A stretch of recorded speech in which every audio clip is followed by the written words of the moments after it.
feel the terror in the night.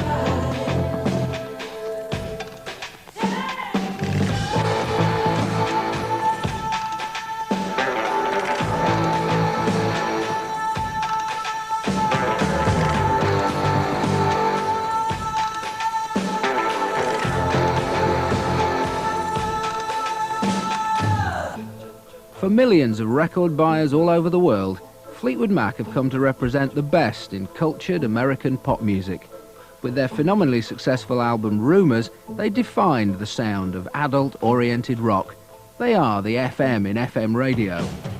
But the roots of Fleetwood Mac lie thousands of miles from the mansions in Malibu and Beverly Hills where they now make their homes, back in the dingy London clubs of the psychedelic 60s.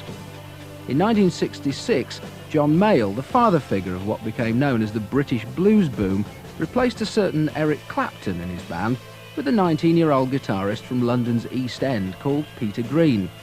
Also in Mayall's Blues Breakers at the time were bassist John McVie and, briefly until he was fired for drunkenness, drummer Mick Fleetwood. What happened was John Mayall gave Peter a birthday present of some studio time at Decca.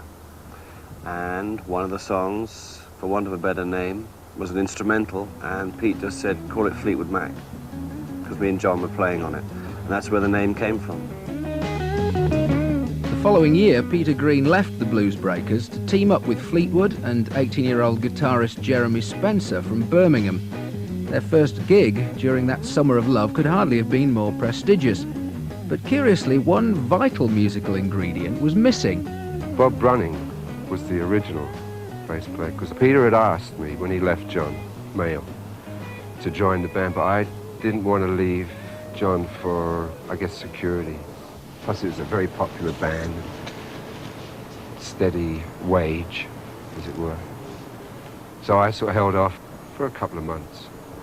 Why was the group called Fleetwood Mac if you weren't in it? I don't know. I guess he was pretty confident that he'd break me down, which he obviously happened. Shake your money maker, shake your money maker, you gotta shake your money maker, shake your money maker, you gotta shake your money maker. She wanna... It was this four-piece lineup which toured the UK throughout 1967, and in February 1968 released the album called Peter Green's Fleetwood Mac, an uncompromising collection of electric blues, which spent 13 months on the British album chart.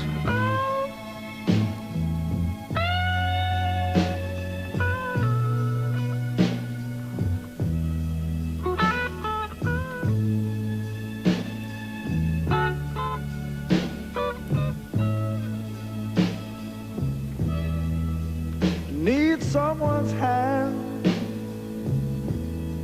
to lead me through the night. I need someone's arms to hold and squeeze me tight. Now when the night begins, I'm at an end, because I need your love so bad. Definitely we were a blues band and fairly rigid about it too. There was very little outside of blues. If it wasn't blues, then didn't want to know about it. But Peter Green's musical imagination was already reaching beyond the limitations of the 12-bar format. He recruited 18-year-old Danny Kirwan to augment the lineup, and in 1968, the hits started to come.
I guess it's like anything that is slightly underground, people become very protective of it, which is why I guess we got a lot of flack when the band became popular.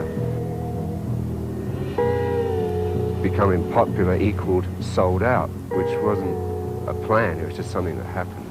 It's an amazing feel. There's no one like him. It's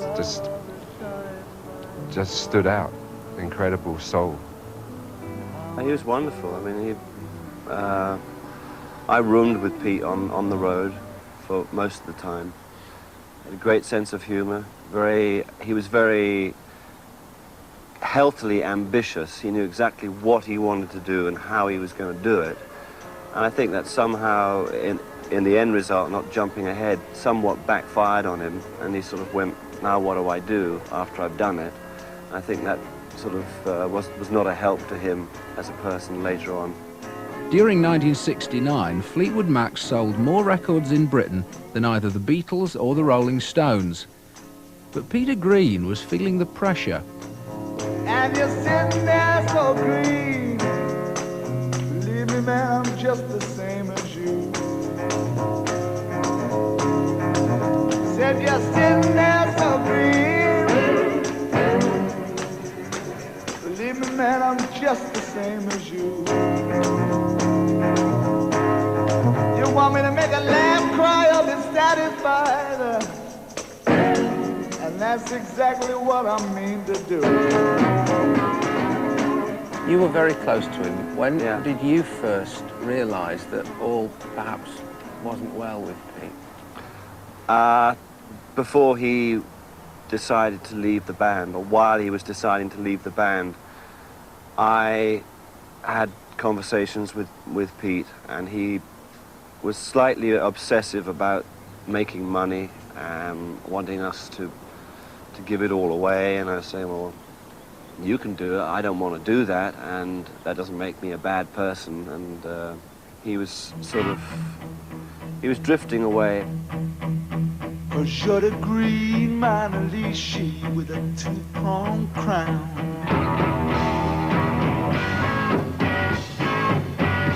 All my trying is up, all you're bringing is down.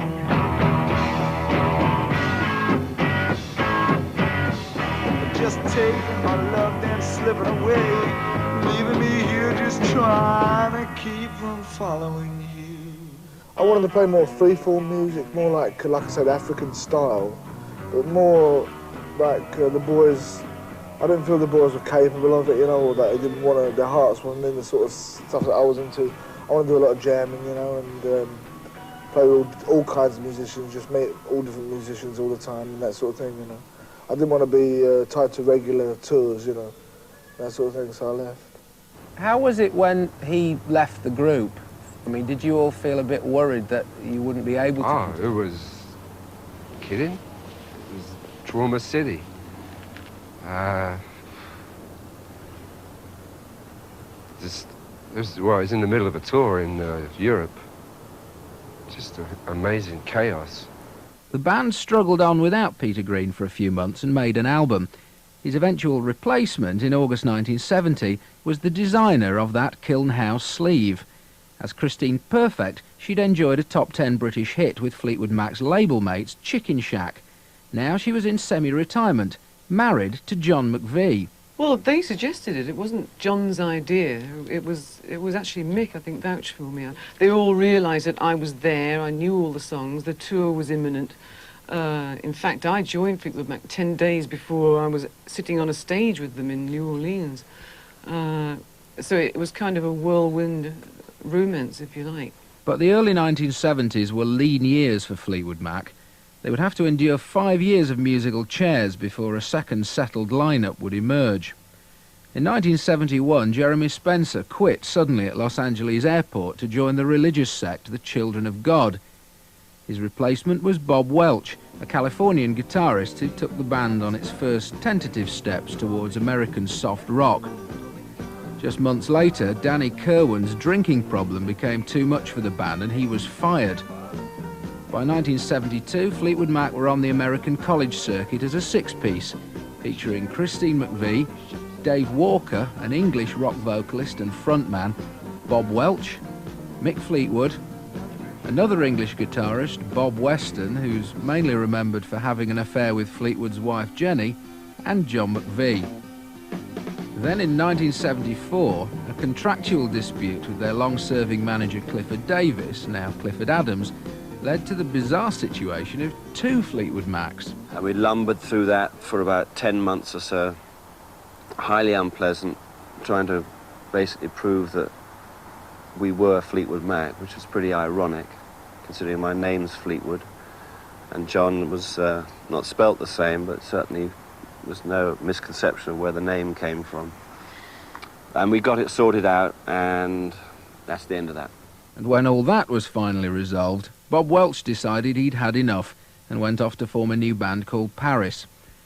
Things were looking terminal for Fleetwood Mac when Mick Fleetwood went shopping one day in Los Angeles. I was in a grocery store, and this guy came up who I vaguely knew and said, "Oh, I'm doing PR. What are you doing?" I said, "Well, I'm looking for studios." He said, "Just so happens I'm doing PR, hustling for this studio," which was Sound City in the valley here. And I said, "Let's go."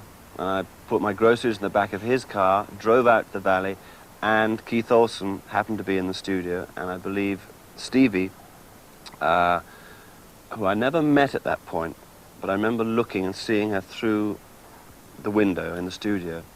And I said, "Who's that pretty girl there?" He said, "Oh, it's Stevie." He said, "This is a tape I made with her and Lindsey." And I remember listening to, I'm always a stickler for guitar players, I remember hearing Lindsey's guitar playing and thought, really good.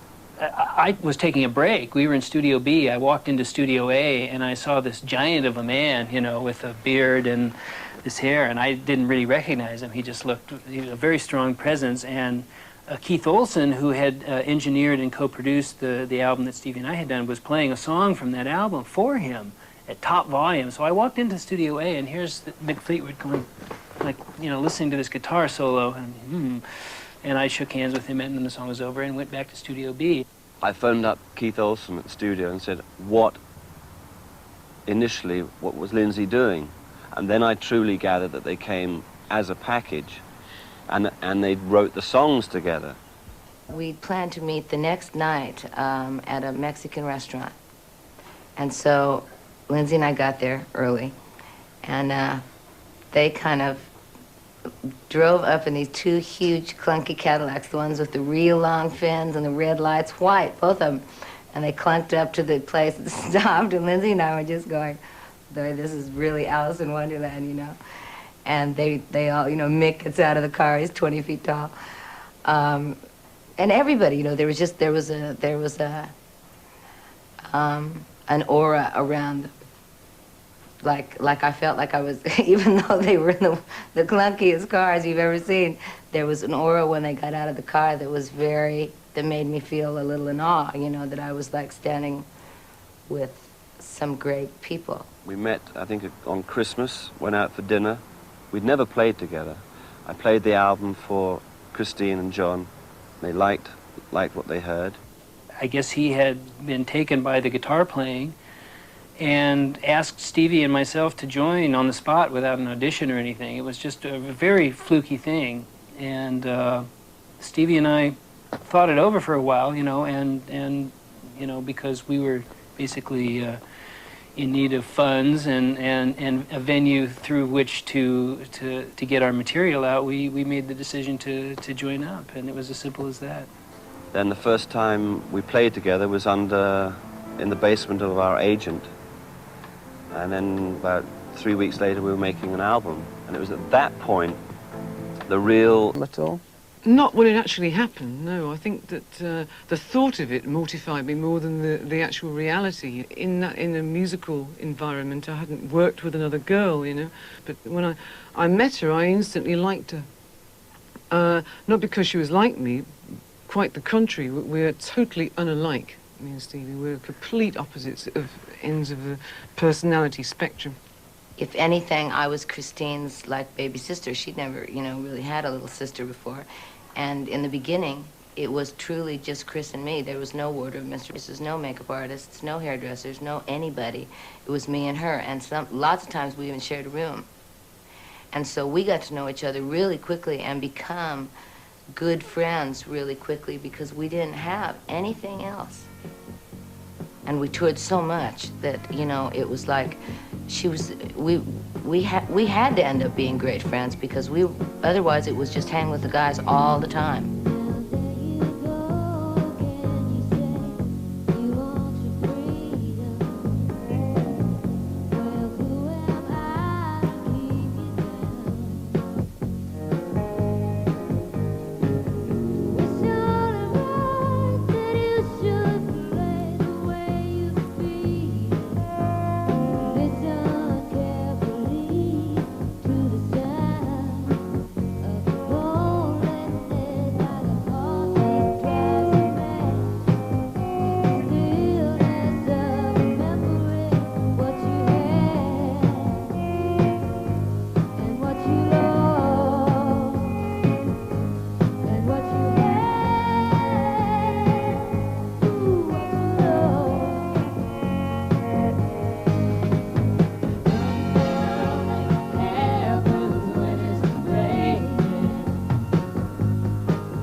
At last, Fleetwood Mac were out of the colleges, into the stadiums and onto the radio. It took over a year, but their first album with Buckingham and Nicks became their first US #1. Then, just when the future looked assured, the curse of Fleetwood Mac struck again. Not musical differences this time, but personal ones. Christine and John McVie had been married since 1968. Happily at first. Yeah, it's wonderful, because we didn't know any different. Maybe in retrospect, it might not have happened. I mean, did that become a problem either for you two initially or for the rest of the group, that there was a married couple in the band? Well, I think it became a problem for the band when it became a problem for Chris and myself. Oh, no, we had no problems prior to me joining the band. I think that we were actually really happy. I think that it is the kiss of death. It really is for a relationship. Just to have to travel everywhere, think the same things, you know, have the same business interests, the same socially the same friends. It was just too much, you know. We felt like Siamese twins in the end, you know, without an individual personality. If I let myself think about it, I mean, it would have been very easy to dig a pit and jump in it, which would have been fatal. But unfortunately, that didn't happen. John and Christine, who had been married, were in the process of breaking up. Stevie and I, who had been living together for a number of years, were in the process of breaking up. And having this go on, it's almost like parallel lives. We had to deal with that and keep that over here, and then, you know, separate that and realize there's something important going on here, and keep this in this corner of the room, and keep this you know, thing over in this corner of the room. There were times when I thought this is too much for me. But when if you know, sit me in a room of 5 crying people, and I'm a soft touch, you know, it's like you know, I've always said I'd never be the one to break up Fleetwood Mac. Somebody else can do that. Were there times that you became some kind of marriage counsellor? I was definitely piggy in the middle, although in actual fact my marriage was going down the tubes too. But I was spared the in-house, you know, up-front situation, which was not easy for any of it. And I don't think we were really aware of it at the time until it was more or less completed, and then John, I think, made some reference to it sounding like a bunch of rumours, and I think that's how we ended up calling the album that. A lot of people have termed Rumours a musical soap opera, which in a sense it was, and you know, there's a certain honesty and a certain brutality that comes through on the vinyl on that album, and I'm sure that has a great deal to do with the appeal that seemed to cut across all the demographics that you might find. So loving you isn't the right thing to do. How can I ever change things that I feel? If I could, baby, I'd give you my world. How can I, when you won't take it from me? You can go your own way.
Rumours became for a while the biggest selling album in history.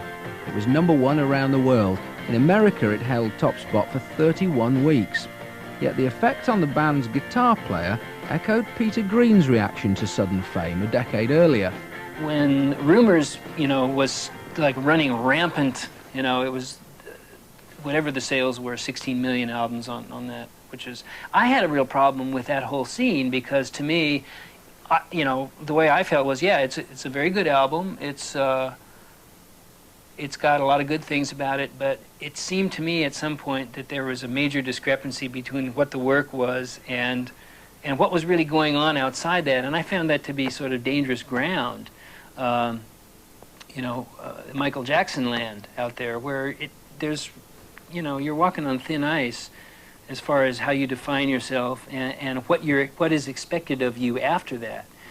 My reaction to that was to instigate the Tusk album, which was like total flip-flop on what Rumours had been as far as a softer commercial thing, and it was not well received, certainly by Warner Brothers at that time. There was a funny story about them all listening to it and seeing their Christmas bonuses flying out the window, which I thought that was a great equation,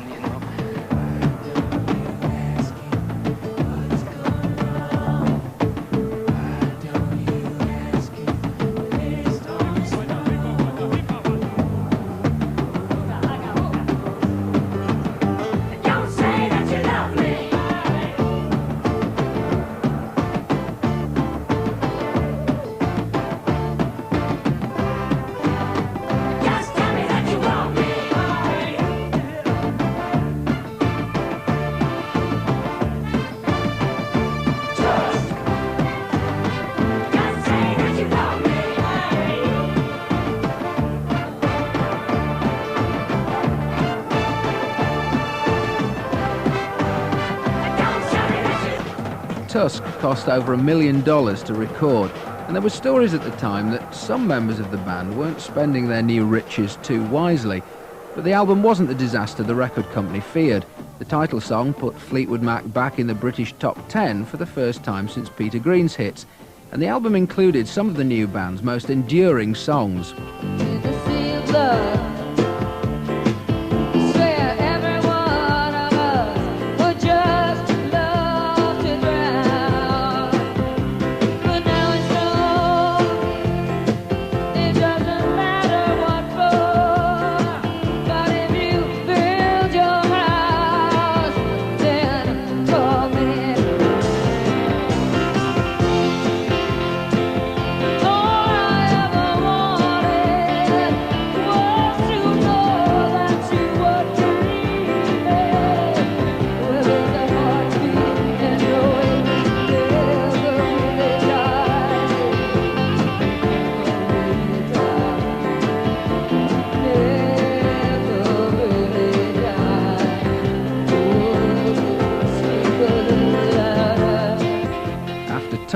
came Mirage in 1982, and following a 5-year layoff, Tango in the Night, again #1 on both sides of the Atlantic. Throughout, two qualities have sustained Fleetwood Mac's success: their sound, the epitome of adult rock, and their songs.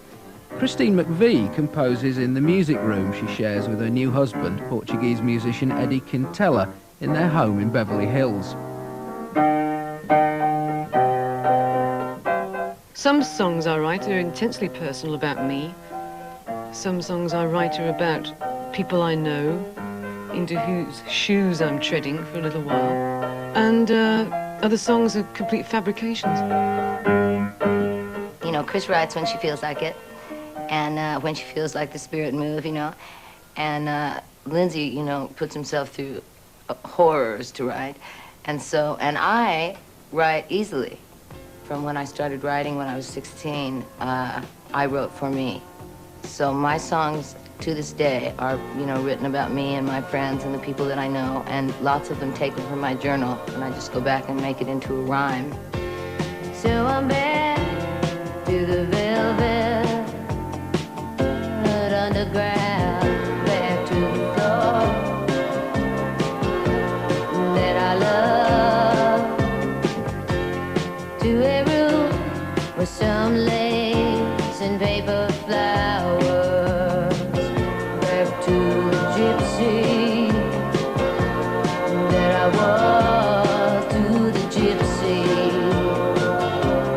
that I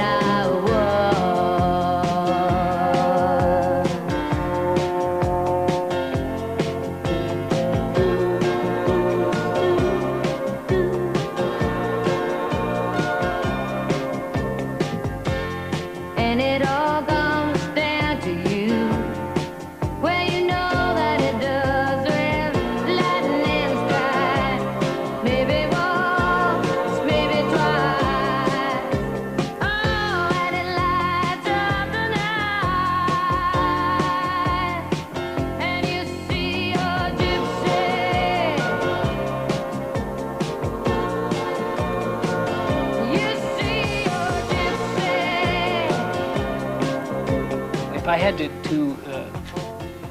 select one contribution that has been mine to the group, I wouldn't say it was as a singer or a songwriter or as a guitarist per se. I think it would be as someone who could take Stevie's raw material, and sometimes very raw material, or Christine's raw material, and fashion it in a way which, you know, give it a sound and give it a form. Sing the melody for a second, because I just want to see if it sounds any good at all to, Okay. if we left your melody on there and I just sang like the lower part or something. Okay. I don't think it will. So, You feel good, that it's funny that you no, you're going, it's funny that you understood. That's the way we were just doing. Lindsey did do exactly what he said. But let me clear one thing up. He loved working on my music. And he said to me many times, sometimes my best work is on your songs. When you were It's just something that I've always done. As you see, this is my home. I've got my work here right across from the bedroom, and I spend, you know, a good 12 hours a day working in here. We did 80% of the work on the Tango album in this room and mixed it here, so that was a breakthrough for me. I didn't really want to do the touring thing, so that's gone by the wayside. I'm now hard at work on a solo project. You know, 12 years with the group, and I just felt that it was a time to start thinking about things that were going to make me happy, and you know, things outside of the confinements of a certain piece of machinery, which is really what any group is that's had a certain amount of success. How do you feel now about embarking on the next chapter of Fleetwood Mac without Lindsey? Well, I already gave Lindsey up. Lindsey is a thing of my past. I hope that Lindsey finds what he is searching for, and I hope that he's happy. But as far as he and I are concerned, there's just nothing left to say. So as they prepared to celebrate their 21st birthday, Fleetwood Mac had to face up once again to replacing a key member. They chose this time to expand to a six-piece again, bringing in Rick Vito from the Bob Seger Band and Billy Burnett from the musical family which includes his father Dorsey and his uncle Johnny Burnett. With Vito, the musical wheel turns full circle.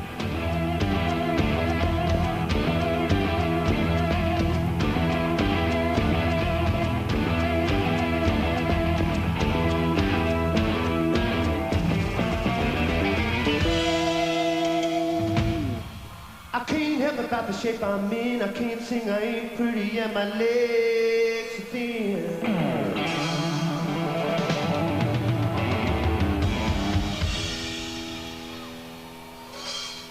But don't ask me what I think of you. I might not give the answer that you want me to. Oh well, oh well. I was especially a fan of the original Fleetwood Mac. In fact, I have some photos that my friend and I had taken from front row at the Electric Factory in Philadelphia from December 1968. And big influence for me at that point. Went immediately back and started a band like Fleetwood Mac and, you know, started writing songs like Fleetwood Mac, and Peter Green was, you know, tremendous influence. So the original group, for me, was especially inspiring. I can't help about the shape I'm in. I can't sing, I ain't pretty, and my legs are thin. But don't ask me what I think of you. I might not give the answer that you want me to.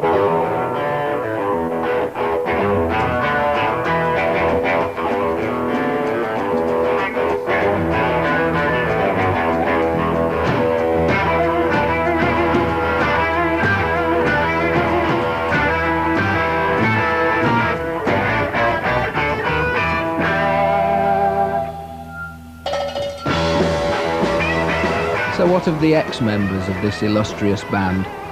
Bob Welch lives now in Phoenix, Arizona, recovered from drug dependency and working on film music. Jeremy Spencer has disappeared. He possibly lives in Sri Lanka.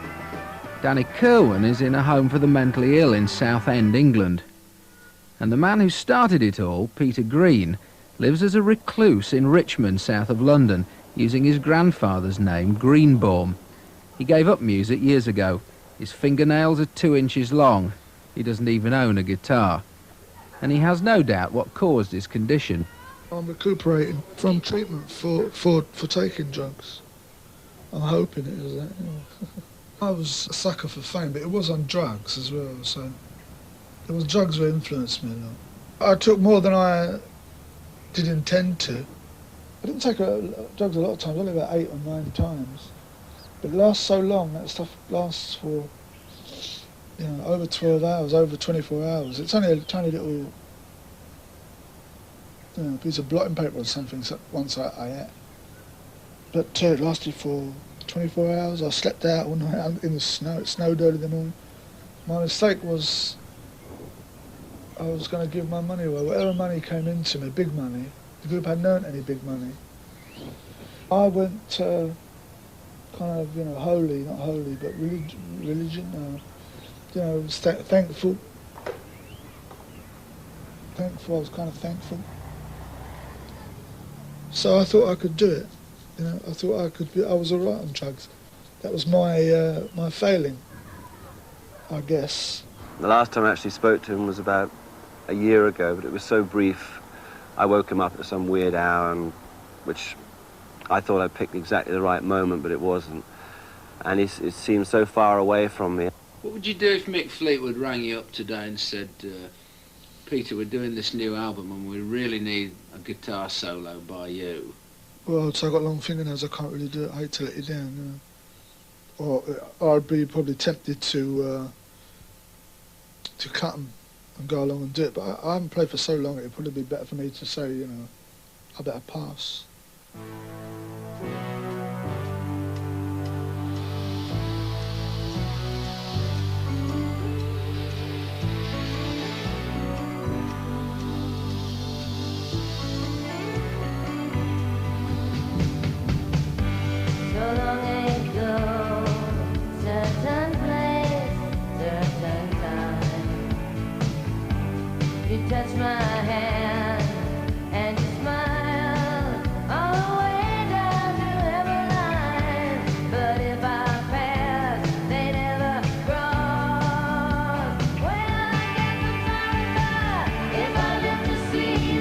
seven wonders. I'll make a path to the rainbow's end. I'll never live to match the beauty again. The rainbow's end.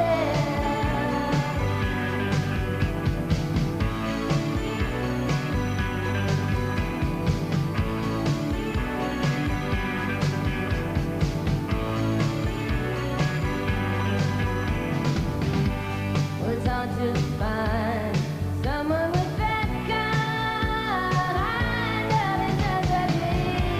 You touched my hand, I played it cool, and you reached out your hand for me.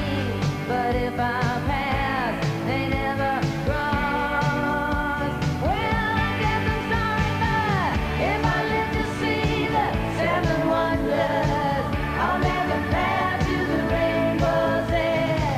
I'll never live to match the beauty again.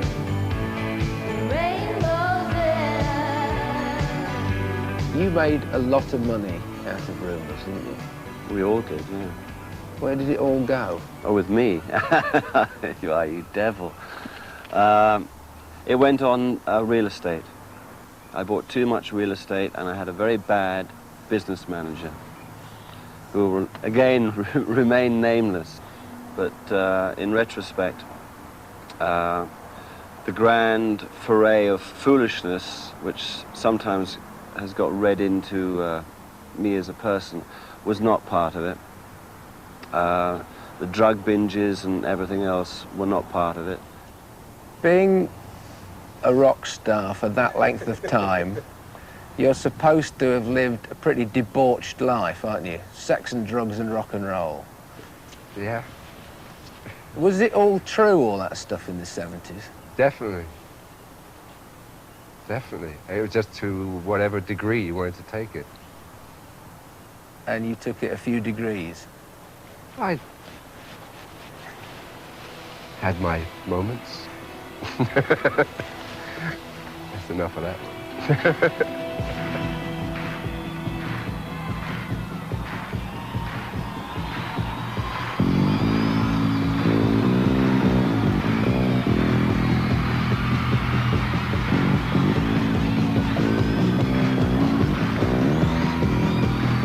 What is it about Mick's playing that has kept you playing together over these 20 years? He just keeps it simple.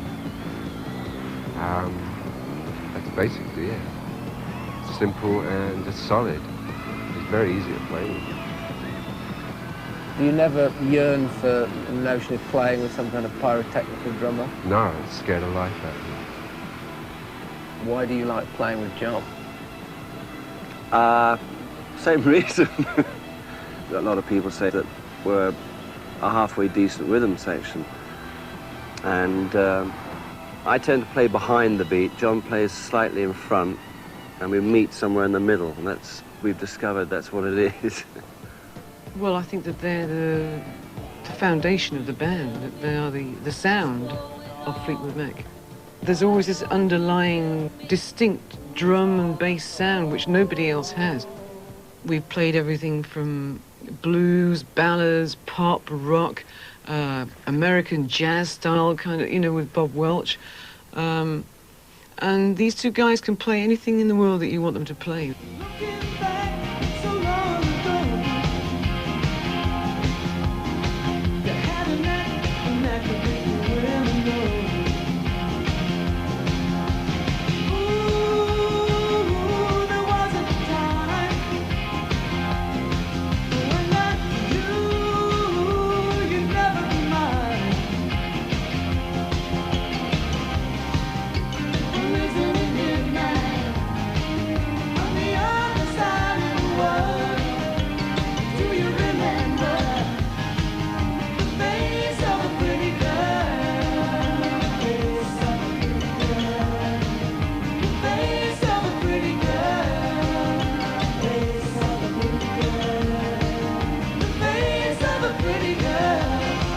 Would this band still be together if you didn't want to play?